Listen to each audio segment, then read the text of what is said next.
Gente, hoy hablaremos de los personajes de anime más infravalorados en escalas de poder. Ojo, no quiere decir que sean los más poderosos, pero que la gente piensa que son más débiles de lo que en realidad son. Es más, en algún caso habrá gente que piensa que puede derrotar a estos personajes, y va a ser que no. Antes que nada, déjame tu lista en los comentarios a ver en cuántos coincidimos. Desde el ciclista más amado hasta la criatura más mona y temible de la ficción. Número 5. El ciclista sin licencia de One Punch Man. Y sí, no es broma, es bastante más poderoso de lo que puede parecer.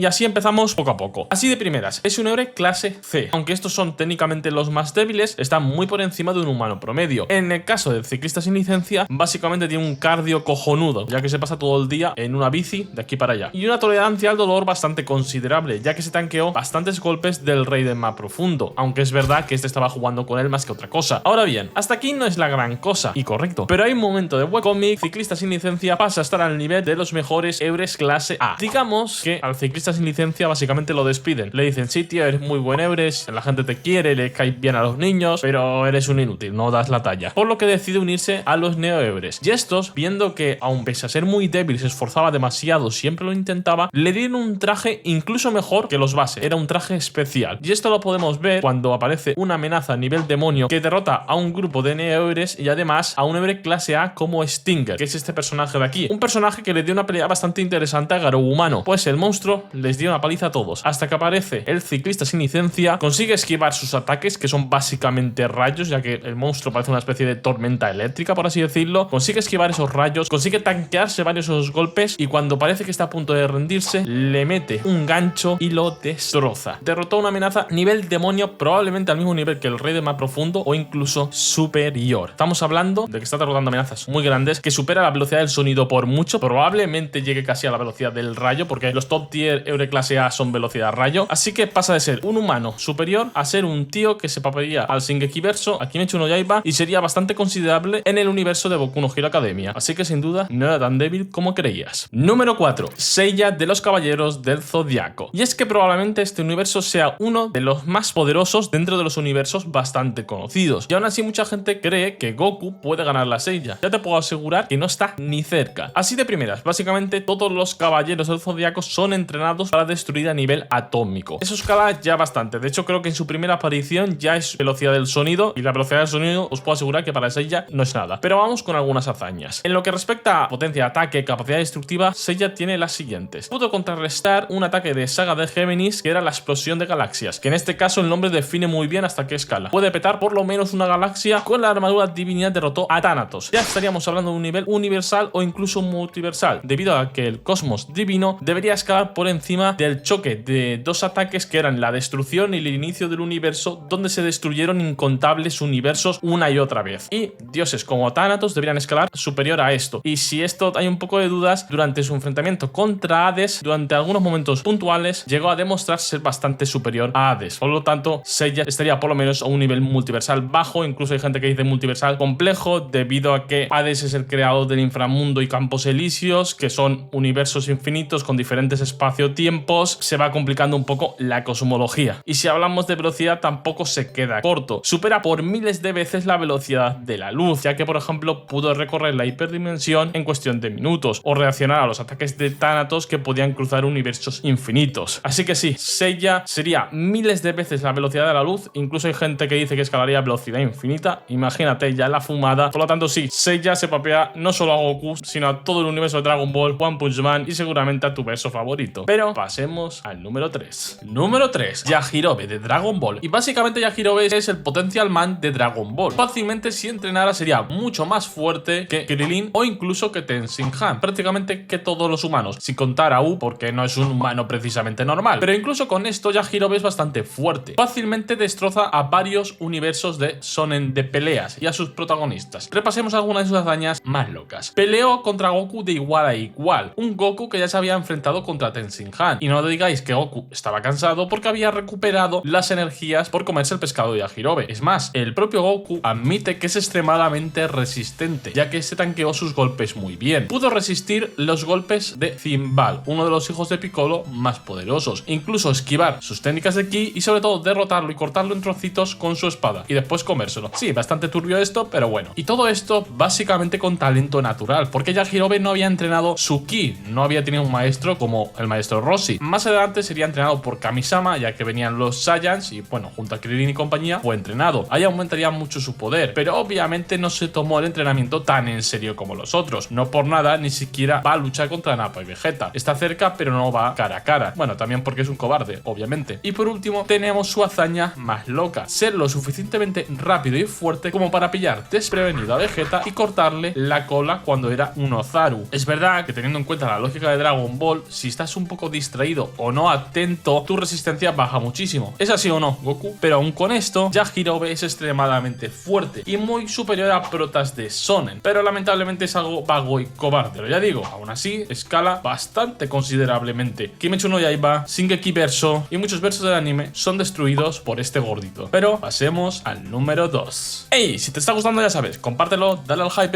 y dime, para una parte 2, ¿qué personajes crees que deberían estar? Número 2. Shinra Basuman. En general diría que el verso de Fire Force está un poco infravalorado. Personajes como Arthur o Benimaru fácilmente escalan a planetario. Arthur partió un planeta algo pequeño por la mitad y Benimaru era superior a su doppelganger, que básicamente podía incendiar todo el planeta. Pero Shinra Basuman está a otro nivel. Ya Shinra base, por así llamarlo, es decir, Shinra humano, detuvo la luna de una patada. Aunque es verdad que era una luna un poco peculiar, diría que no tiene toda la masa lunar, por así decirlo, pero bueno, no está mal. Y además en su forma humana podía llegar a superar la velocidad de la luz y de esa manera afectar al tiempo. Pero cuando se transforma en su versión Basuman, transforma entre comillas, es otro nivel, ya que básicamente puede manipular todo tipo de conceptos. Puede negar la muerte, dar vida, retroceder el tiempo de todo el universo, modificar la vida, el alma y una manipulación absoluta de toda la realidad. Detuvo un ataque por parte de Adola que era básicamente un borrado existencial. Todo aquello que tocara iba a ser destruido y Shinra pudo detenerlo sin ningún tipo de problemas. Reconstruyó absolutamente todo el planeta y lo más loco, destruyó a la encarnación del inconsciente colectivo, es decir, Adola. Básicamente trasciende todas las ideas, conceptos, leyes y dimensiones que la humanidad ha llegado a imaginar. Te dan a entender que básicamente todas las religiones a lo largo de la historia han estado influenciadas por esto. Está luchando contra la encarnación de todas las ideas de la humanidad a lo largo de su historia. Como comprenderéis, esto lleva a Shinra a escalar a un nivel absurdamente alto, ya que pudo derrotar a este ser. He visto escalas, low order y todo esto, a mí personalmente me parece bastante locura y creo que la cosmología del verso no da para tanto, o al menos no se indaga tanto en la cosmología del universo para escalar a ese nivel. Pero vamos, decir que está a un nivel multiversal creo que no es ninguna locura, siendo sinceros. Además de que pudo crear al dios Shinigami, al avatar de la muerte, que de hecho es el Shinigami de Soul Eater. Esto no escala tanto, pero simplemente quería comentarlo porque está gracioso. Pero sin duda Shinra pensarías que es mucho más débil de lo que puede aparentar. Y no, Shinra, así de los protas Shonen, no diré New Gen porque ya tiene sus años, pero de los protas del siglo XXI, de los más tochos, yo diría. Número 1. Mor, de Madagascar. Y si tengo que decir un verso infravalorado en este vídeo, este sí que está infravalorado. El verso de Madagascar tiene auténticas bestias, y no lo digo de coña, pero entre todas estas bestias, Mor está a otro nivel. Este lemur obsesionado con los pies del rey Julian probablemente destroza tu personaje favorito, ya que no escala poco, de hecho escala bastante demasiado. De primeras tiene 10 ex esposas o incluso más, y sobrevivir a una ya escala bastante bien, imagínate sobrevivir a 10. Ahora hablando en serio, tiene regeneración, ya que es una estrella de mar, bueno, en parte estrella de mar. Es más, su ADN es incluso más complicado que el de Ichigo, ya que es básicamente parte lemur, oso, estrella de mar, cactus, arena, araña, mosca, extraterrestre. Básicamente te dicen que puede obtener ADN de todo lo que se coma, ya sea orgánico o inorgánico. Vamos, que el ADN de Mor es una papilla muy rara. Además también se le ha visto viajar al mundo real, de hecho se nos da a entender de que como tal Mor sería un lemur del mundo real, pero además no existe un solo Mor. El universo de Madagascar es un multiverso con universos infinitos, donde cada universo tiene a su propio Mor, que es un conquistador multiversal que va conquistando universos y acabando con otras versiones de sí misma. De hecho, entre ellas hay una versión que es básicamente Mortiscan, sí, una parodia de Hexcan, pero que es el único Mor que ha conseguido sobrepasar la única debilidad de Mor, que son los pies del rey Julian. Y aún así, este es el segundo más poderoso, porque de entre todos los Mors, que son conquistadores multiversales, el más poderoso es el original. Eso sí, está algo nerfeado, podríamos decir, porque no mantiene su personalidad original, debido a que ha ido absorbiendo o comiéndose a otros Mor, entre ellos también su abuela, ha perdido su personalidad original y por eso es achuchable, amable, ya que la personalidad original de Mor se nos da a entender de que fue la más malvada y sanguinaria de todos los tiempos. Eso sí, una de las personalidades de este Mor, la cual se teoriza que es el vestigio de la personalidad original, tiene la habilidad de comunicarse con los dioses. Es más, debido Debido a esto se teoriza que el Mor original sería básicamente el avatar del dios de la muerte o incluso el propio dios de la muerte de todo el multiverso de Madagascar. Así que sí, básicamente Mor en el mejor de los casos es un conquistador a nivel multiversal con regeneración que puedes convertirlo en huesos y da igual, volverá a la vida, puede conseguir el ADN de cualquier ser vivo o sustancia, mejor dicho, y en el peor de los casos es el dios de la muerte. Así que sin duda Mor se papea a tu personaje favorito. Que si queréis saber más de Mor y su lore, os recomiendo muchísimo ver este vídeo de Luljea, muy bueno, aunque seguramente lo habréis visto, tiene una bestialidad de visitas. Y con esto el vídeo ya estaría acabado. Espero que os haya gustado, si así ya sabéis, like, suscribiros y todo eso que se suele decir. Un poquito más de gracias a todos los miembros del canal.